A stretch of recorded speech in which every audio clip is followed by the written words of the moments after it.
particularly based on childhood experience, why we're miserable, why we have a never-ending flow of negative thoughts, fears, feelings, and worst-case scenarios.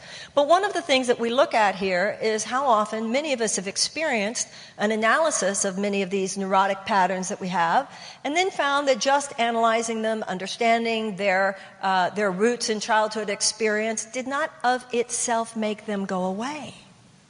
And that's because they are not what they appear to be. They are not things. They are the absence of something else. And so when you meditate, when you actually give time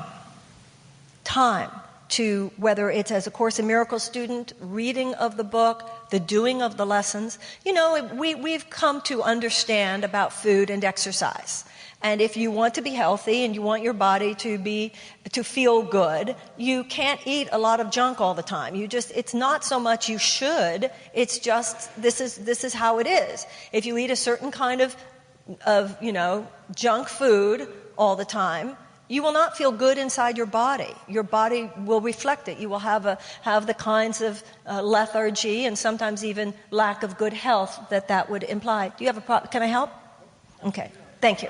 And the same is true with exercise. Well, the same is true with metaphysical exercise. And that's why we do these lessons. You do the lessons the same way you do physical exercise. You are repeating and accumulating certain thought forms. And by doing so, you build a certain kind of emotional and psychological musculature.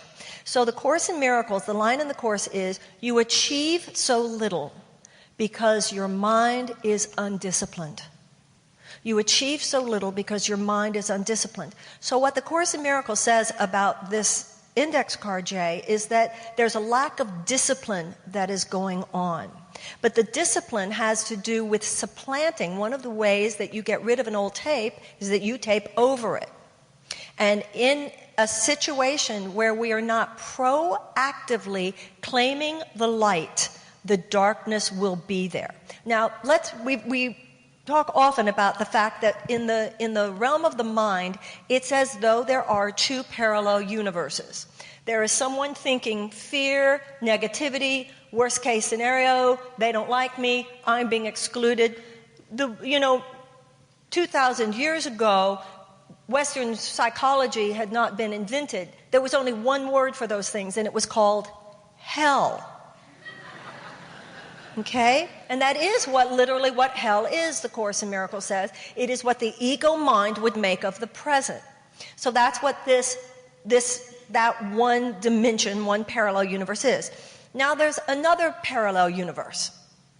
And the universe that's right next to that is where the mind is coming up with, oh my God, something terrible is going to happen. There's another file in the computer that would also say, wow, it's not over till the happy part, and if it's not the happy part yet, then it's not over. I may or may not see the miracle yet, but I just know it's on the way. Now, they both exist as two within the illusion of the human experience. They both exist. Now, you might say, well, there's a kind of spiritual warfare between the two. But the Course in Miracles says that there is no spiritual warfare because this one, the negative thought forms are seeking always to attack the light, but the light never attacks back. It simply is. Now, whether you call it devil, whether you call it shadow, whether you call it ego, the important thing to remember is that it is proactive. It is always on the move. Remember, it is your self-hatred masquerading as self-love. It is an imposter self. And it takes every possible opportunity. When it talks about a worst-case scenario, the Course in Miracles actually talks about it like a scavenger dog that is always on the lookout. See how bad that is? See? Oh, this is terrible. This is the worst thing that could possibly have happened. It is always on the lookout, and it is your own mental power used against you. So as smart as you are, that's how bad it will be. Sigmund Freud said intelligence will be used in the service of the neurosis.